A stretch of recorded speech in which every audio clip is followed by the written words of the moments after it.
जय मिथिलावासी अपने सबको नमस्कार करै छी। एकटा सोहर लऽ के एलहुँ अपने सबके लेल गा रहल छी, सुनू।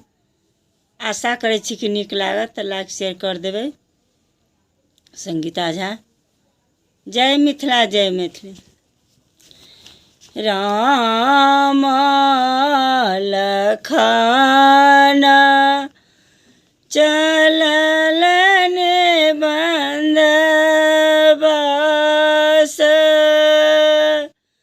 सीता जी रोदन करो स्वामी हो जाए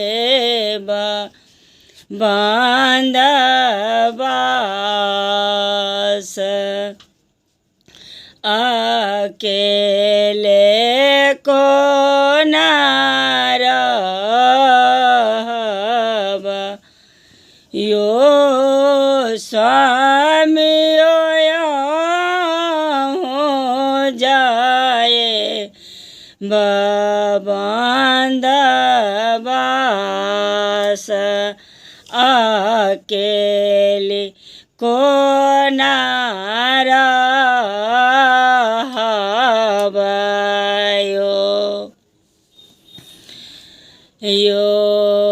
मछिया बैसल तो माँ के मोरो शेर साहेब यो, माताए हम हो जा छे बंदबस, के सीता के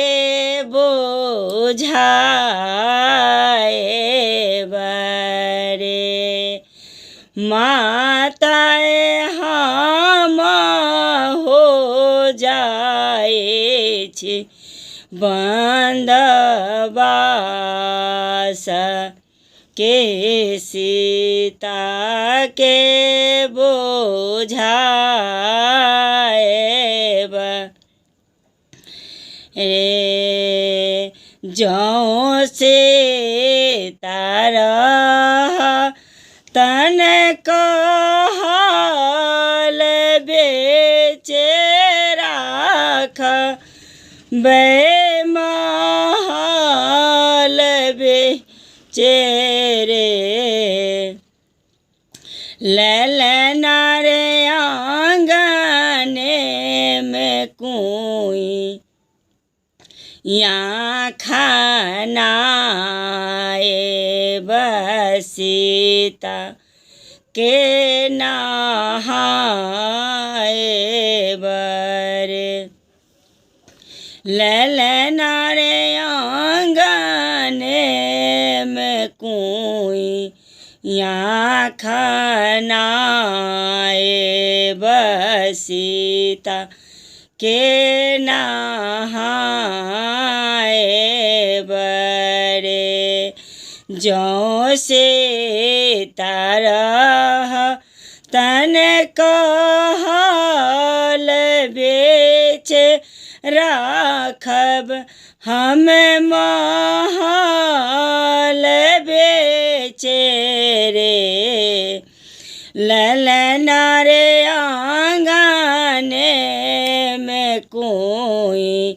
यहाँ खानाए बसीता के नहाए बरे, मत पलंगा बैसल आहाँ से ताके हम रोज सुनु है, सीता है हम हो जाए छे बंदबस, सया कुल राखबै सीताए हम हो जाए छी बंधवासया कुल राखबै बिना रे के बट केरा नाव कहाँ भसे आयल यो स्वामियो बिना रे पुरुष केरा नारी कहाँ दुख काटत रे बिना रे के बट केरा नाव गंगा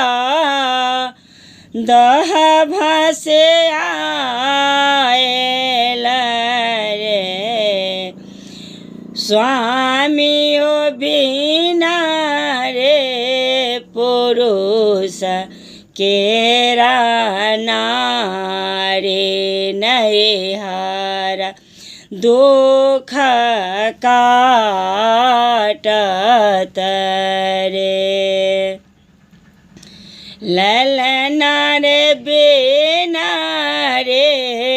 पुरुष केरा नारी नैहर दुख काटब रे बाबा के कर बैकोटाओ न भैया जी के पेशाओ न रे ललना रे भाभी के होरी लाखे लाएब नैहर दुख काटब रे ललना रे भाभी के होरी लाखे लाएब नैहर दुख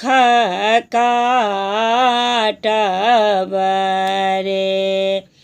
एक मास बीत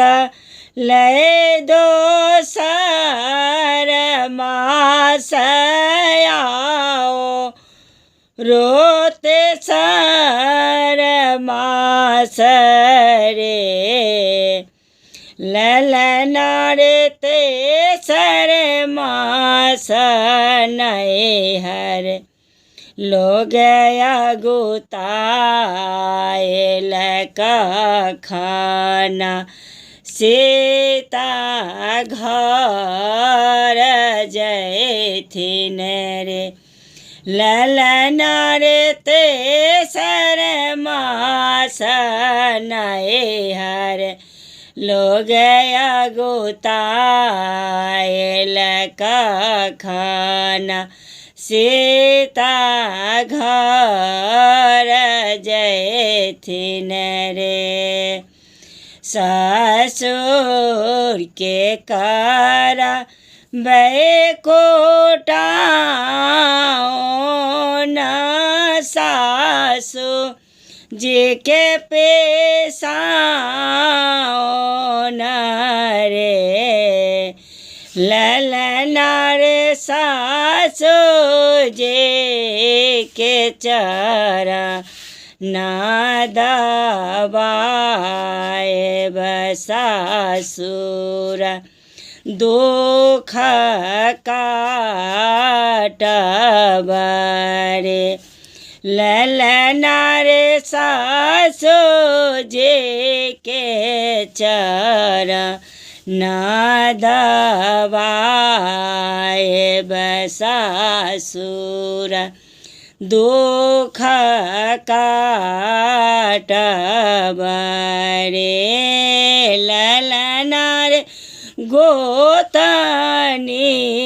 के होरी लाखे लाए बजिया के बुझाए बरे ललना रे गोतनी के होरी लाखे लाए बजिया के बुझाए बरे रामचंद्र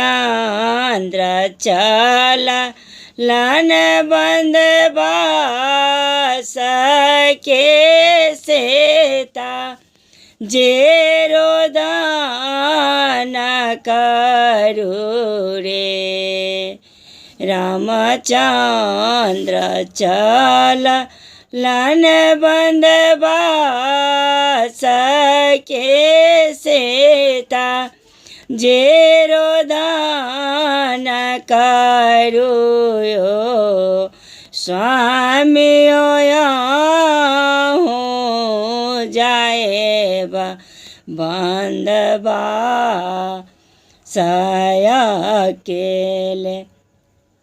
को नारा धन्यवाद।